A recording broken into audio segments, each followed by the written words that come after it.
que a gente tem aqui informação de Tainá Falcão, sempre bem informada e apurando tudo, é sobre a sugestão de uma PEC que acabe com as operações de garantia da lei e da ordem. Não é uma unanimidade, hein? Entre a bancada do PT na Câmara dos Deputados. A apuração dela, então, Tainá Falcão, que está no nosso site. A gente gosta de fazer essa dobradinha entre estúdio e site. Bora, então, compreender. A avaliação interna é de que militares e o executivo devem ser consultados antes dessa proposta de emenda à Constituição, essa PEC, ser apresentada. O ministro da Justiça, Flávio Dino, por exemplo, disse que desconhece o teor da proposta. Como antecipado pela CNN, o texto da PEC sugere que as Forças Armadas poderão ser designadas apenas para ajudar em missões civis.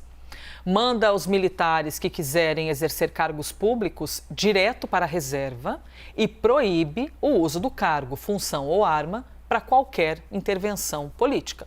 Pelo menos é isso que diz o projeto. Vamos de análise então com vocês, Uribe e Basília. Sabe o que me chamou a atenção quando eu estava lendo essa informação?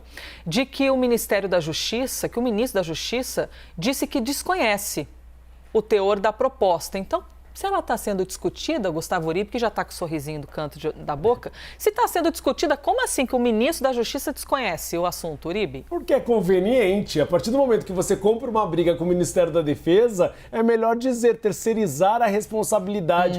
Não é uma bancada do PT, alguns parlamentares petistas que discutem. Mas eu já vi esse assunto no Palácio do Planalto, depois que o Caio Junqueira noticiou.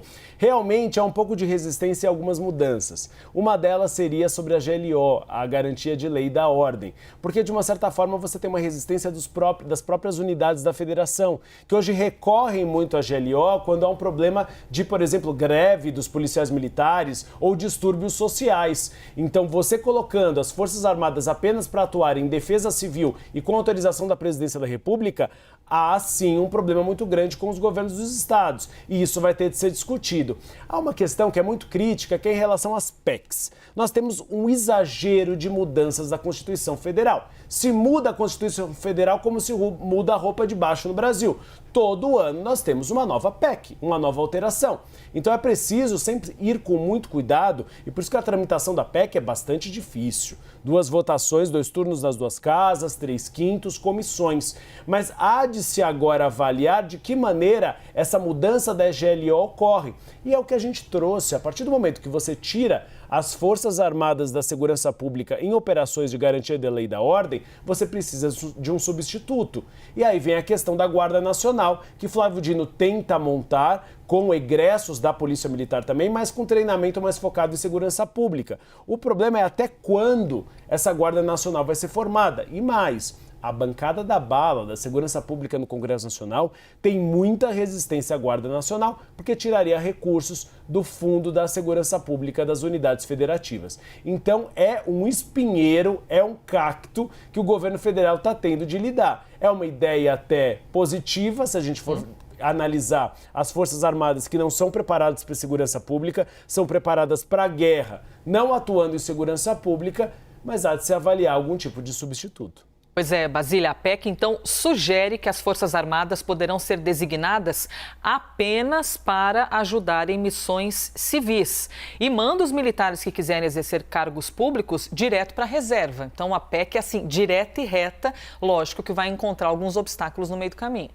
Um outro ponto interessante nessa PEC, trazido aí pelo nosso colega Caio Junqueira, é a tentativa de reescrever o artigo 142 da Constituição, que para alguns sugere um tipo de poder moderador, que as Forças Armadas poderiam interferir na condução, né, nos trabalhos de outros poderes. Ontem, em entrevista com o ministro da Justiça, Flávio Dino, no Sem Censura, na EBC, da qual eu participei, a convite da emissora e também por autorização da CNN Brasil, a gente estava lá dando ali a nossa contribuição nesse debate. Eu perguntei para o ministro o que ele achava dessa proposta de emenda à Constituição que está sendo discutida por grupos no Congresso Nacional.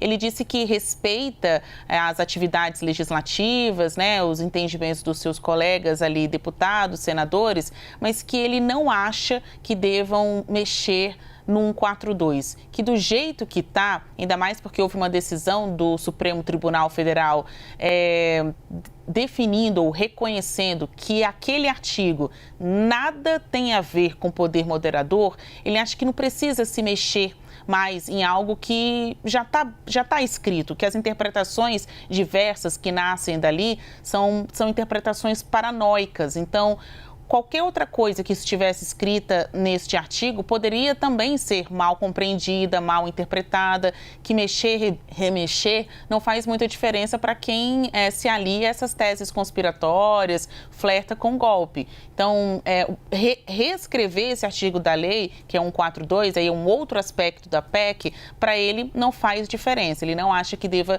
ser mexido.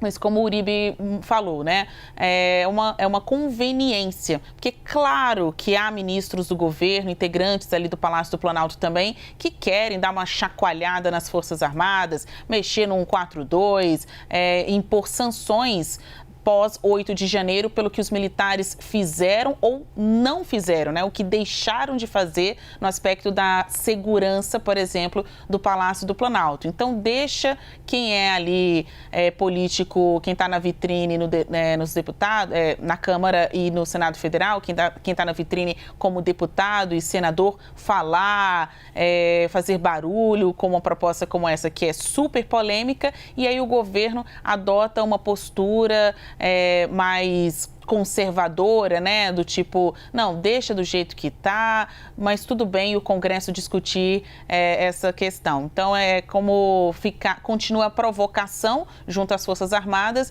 de uma proposta que, na prática, não é encampada pelo governo, né, na prática, mas nos bastidores a gente vê que tem muito ministro gostando dessa discussão. Só uma observação, Elisa, Opa. PEC é como CPI, você sabe como começa e não sabe como termina. Porque vai para o plenário, promulga, não passa nem pela presidência da República.